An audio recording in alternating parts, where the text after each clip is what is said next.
नमस्कार, भारत एक्सप्रेस देख रहे हैं आप। आपके साथ मैं हूं उज्जवल मिश्रा। बिहार में चुनावों की बयार है और उसी के साथ एक नए नए शगुफाओं की भी बहार चल रही है आजकल। आप देख रहे हैं कि बीते कई दिनों से नीतीश कुमार जो कि मुख्यमंत्री हैं और कई योजनाओं का शिलान्यास, लोकार्पण और चुनावी वादों के साथ कई बातें कह चुके हैं। लेकिन नीतीश कुमार ने अभी एक उनकी कैबिनेट ने एक प्रस्ताव पास किया, उसको मंजूरी मिली। वो है अगले 5 सालों में अगर सरकार आती है तो बिहार के अंदर 1 करोड़ नौकरियां देने का वादा उन्होंने किया है। अब इसी पर आज हम बात करेंगे। हमारे साथ बिहार से हमारे ब्यूरो हेड आशुतोष कुमार जी हमारे साथ जुड़ेंगे। आशुतोष जी, बहुत बहुत स्वागत है आपका। एक मुझे इस बार मैंने कई सर चुनावों से पहले कई मीटिंगें, कई चुनावी वादे, बहुत चीजें देखी, लेकिन इस बार मुझे बिहार के अंदर एक नया प्रयोग ये लगा कि एक कैबिनेट की मीटिंग होती है, उससे पहले वहां के मुख्यमंत्री एक ट्वीट करते हैं, पोस्ट करते हैं और उसके बाद उस चुनावी वादे पर कैबिनेट में मुहर लगती है। ये अपने आप में एक नया प्रयोग था इस बार जो मुझे लगा है। आपने सही कहा, बिहार इस परिपाटी से अलग था, लेकिन पहली बार अन्य राज्यों की जो परिपाटियां थी उसको बिहार फॉलो की है। और खास करके लोक लुभावन जो रेवड़ियां बांटने का जो कल्चर है वो बिहार में भी प्रवेश कर गया है। नेता प्रतिपक्ष अपने बैनर, पोस्टर के जरिए लगातार बिहार के लोगों पर चोट कर रहे थे कि यदि हमारी सरकार बनेगी तो माई बहन मान योजना के तहत 2500 रुपए दिए जाएंगे, वृद्धा पेंशन यानी सामाजिक सुरक्षा पेंशन के नाम पे 1500 रुपए दिए जाएंगे। ऐसे कई योजनाओं का उन्होंने हवाला दिया, जिसमें 200 यूनिट बिजली फ्री देने की भी बात कही। तो जो रेवड़ी कल्चर है, जैसे दिल्ली सहित अन्य राज्यों में चुनाव में प्रयोग किए गए, उसका असर बिहार में भी पड़ा है। और हाल ही के दिनों में झारखंड में इसी तरह की योजना का लाभ उठाते हुए हेमंत सरकार बनी। तो इस बार पहली बार नीतीश कुमार को लगा कि जिस अंदाज में नेता प्रतिपक्ष सरकार पे हमलावर है और लगातार रेवड़ियां बांटने का हवाला दे रहे हैं, तो इसका काट खोजना चाहिए। और नीतीश कुमार ने पहले यात्राएं की, कई तरह की घोषणाएं की, और जितने भी इलाके में गए उनसे जुड़े जितने भी योजनाएं थी उनको यहाँ आके कैबिनेट में एग्जीक्यूट किया। लेकिन तेजस्वी यादव कई अहम मुद्दों पर सरकार को लगातार घेर रहे थे, जिसमें सबसे इंपॉर्टेंट था रोजगार और नौकरी। तेजस्वी यादव साफ तौर पे कह रहे थे कि यदि हमारी सरकार बनेगी तो 10 लाख नौकरी देंगे, और इसको लेकर उन्होंने तमाम इलाकों में बैनर पोस्टर भी लगा दिया था। तो ऐसी स्थिति में नीतीश कुमार लगातार नौकरी तो दे ही रहे हैं, लेकिन भविष्य में किसी तरह की इसके मद्देनजर कैबिनेट की उन्होंने बैठक बुलाई। कैबिनेट में एक प्रस्ताव लाया जिसमें आगामी 5 वर्षों में 1 करोड़ नौकरियां और रोजगार देने का उन्होंने वादा कर दिया है। तो एक बड़ा मुद्दा है, और जिस अंदाज में लोगों के समक्ष रोजगार या नौकरी एक अहम मुद्दा बन के आया था, उसका पटाक्षेप करने का प्रयास नीतीश कुमार ने किया है। क्योंकि इन्हें लग रहा था कि यदि रेवड़ियां बांट के तेजस्वी यादव आगे निकल जाएंगे तो एनडीए की सरकार बनना मुश्किल हो जाएगी। और ऐसी स्थिति में जो एनडीए के नेताओं, या ये यूं कहें कि नीतीश कुमार के नेतृत्व में जो सरकार है, वो पहले ही तय कर ली कि जहां जहां से लोक लुभावन नारे दिए जा रहे हैं उसका पटाक्षेप कर दिया जाए। जी, लेकिन आशुतोष जी, जैसे आपने तो कई चुनाव, आपने जनता की नब्ज भी देखी है, नेताओं की नब्ज भी टटोलते हैं, मतलब आपने कई चुनाव देखे, सारी चीजें देखी। मुख्यमंत्री रहते हुए नीतीश कुमार ने कई योजनाओं का ऐलान पहले भी कर चुके, अभी भी किया। जब तेजस्वी यादव कहते थे हम 10 लाख नौकरियां देंगे, तो पूछा जाता था कि पैसे कहां से लाएंगे, क्या ब्लूप्रिंट है, कुछ क्या है।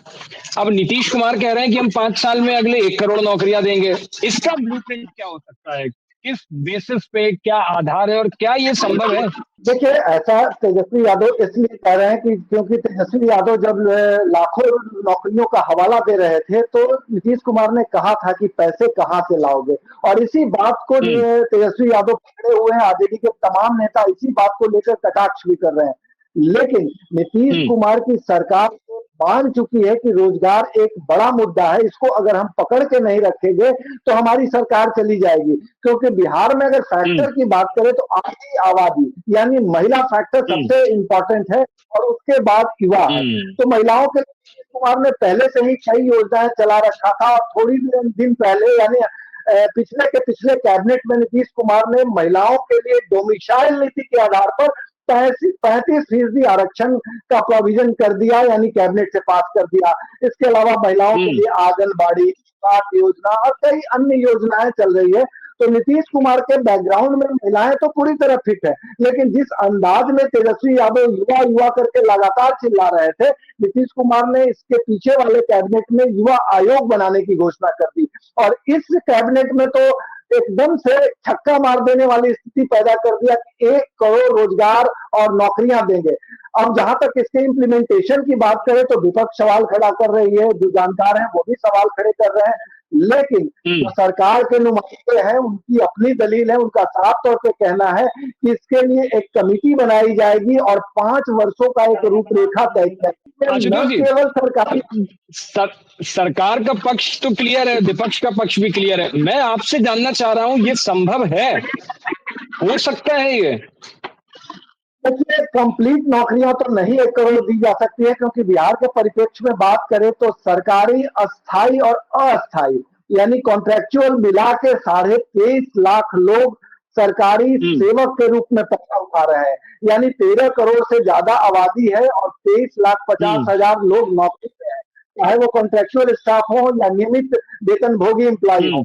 ऐसी 1 करोड़ को एडजस्ट करने के लिए कई मल्टीनेशनल कंपनियों को आना होगा, साथ में कई ऐसी योजनाओं का प्रचार प्रसार करके उसको एग्जीक्यूट करना होगा ताकि प्राइवेट सेक्टर में भी इन्वॉल्वमेंट हो, स्वरोजगार उत्पन्न करना होगा, बैंक से मैक्सिमम फाइनेंस देना होगा ताकि वो स्वरोजगार कर सके। तो सरकार जो दावा कर रही है उसमें सिर्फ सरकारी नौकरियों का हवाला नहीं दे रही है, सरकार साफ साफ कह रही है कि हमारी ये स्मॉल स्केल इंडस्ट्री के रूप में या कई तरह की योजनाओं का प्रारूप तैयार करके सरकार की तरफ से मदद की जाएगी ताकि हर लोग रोजगार युक्त हो जाएं और ऐसे 1 करोड़ लोगों को फायदा पहुंचाएंगे।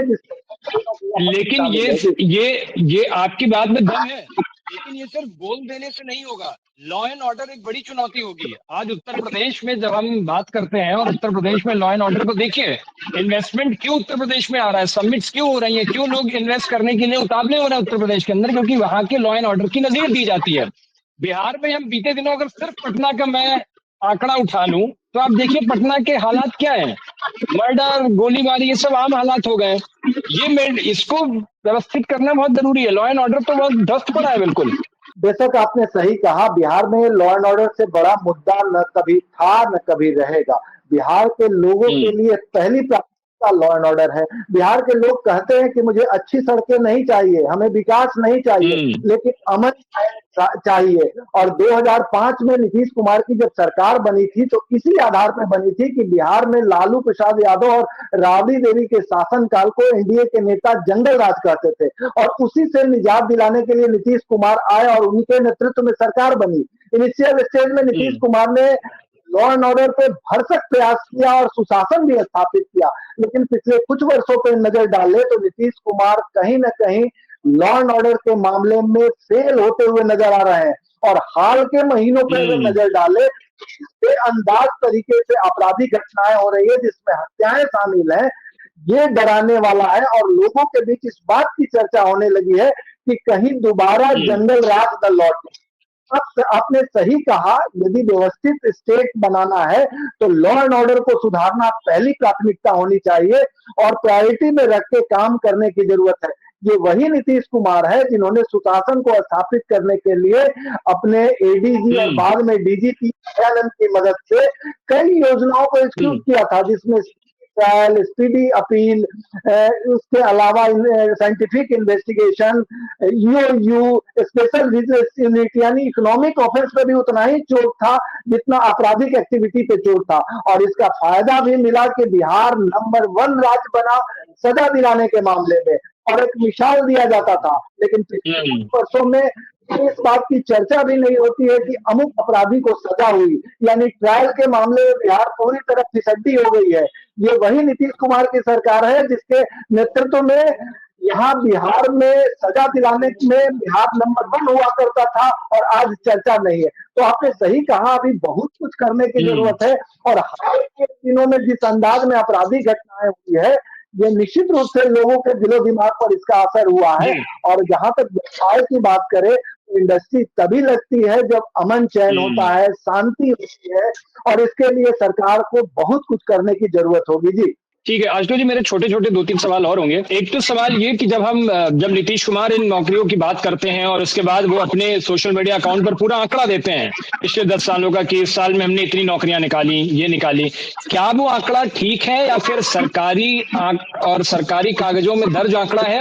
और अगर वो आंकड़ा ठीक होता तो फिर ये 5 करोड़ लोगों के पलायन की जो बात हर बार सामने आती है, जिसको विपक्ष भी उठाता है, वो तो फिर सही लगती है। कोई आंकड़ा तो गड़बड़ है। देखिए, 2-3 जी। फैक्टर समझ लीजिए। बिहार की आबादी 13.5 करोड़ के आसपास है और ऐसी स्थिति में 23.5 लाख लोग नौकरी में, यानी इसमें महज 1.5% लोग सरकार के किसी न किसी विंग में, चाहे वो अस्थायी कर्मचारी के रूप में या अस्थायी कर्मचारी के रूप में कार्यरत है। तो बाकी के 97-98% लोग बाहर पलायन इसलिए करते हैं कि इंडस्ट्री के नाम पे बिहार में कुछ भी नहीं है। यहाँ नौकरी करने के साधन के रूप में प्राइवेट स्कूल्स हैं, प्राइवेट नर्सिंग होम्स हैं। इसके अलावा अगर बड़े उद्योगों की बात करें तो इक्के दुक्के बड़े उद्योग लगे। तो जहां पलायन करके ये लोग जाते हैं वो औद्योगिक रूप से विकसित राज्य है, चाहे वो गुजरात हो, पंजाब हो या कई अन्य, महाराष्ट्र हो, ऐसे राज्यों में यहाँ से लोग जाते हैं। तो यहाँ जब तक उद्योग नहीं लगेंगे, जब तक यहाँ विकास के पंख नहीं निकलेंगे, तब तक इस तरह के हालात रहेंगे। घट जाना बढ़ जाना अलग बात है। कुमार दावे जरूर करते हैं कि हमने पलायन रोके हैं, हमने बहुत कुछ किया है, लेकिन वास्तविक स्थिति इससे इतर है। और विपक्ष ही नहीं, प्रशांत किशोर भी यही सवाल खड़े कर रहे हैं कि बिहार के लोग बाहर क्यों जा रहे हैं, आपने किया क्या बिहार के लिए। तमाम सवालों का जवाब नीतीश कुमार अपने अंदाज में दे रहे हैं। वो ये सुनिश्चित करने का प्रयास कर रहे हैं कि आगामी सरकार यानी 2025 से 30 की जो सरकार होगी, हम इसमें पलायन भी रोकेंगे, रोजगार भी देंगे, लॉ एंड ऑर्डर भी सुधारेंगे। लेकिन इन तमाम दावों पर विपक्षी पार्टियां साफ साफ कह रही है कि पिछले 20 वर्षों से आप सरकार में हैं और ऐसी स्थिति में आप 20 वर्षों में आपने किया क्या। तो जवाब विपक्षी पार्टियां मांग रही है, सरकार अपनी दलील दे रही है। चुनावी वर्ष है, एक तरह से है, 3 महीने में चुनाव की स्थिति आ जाएगी।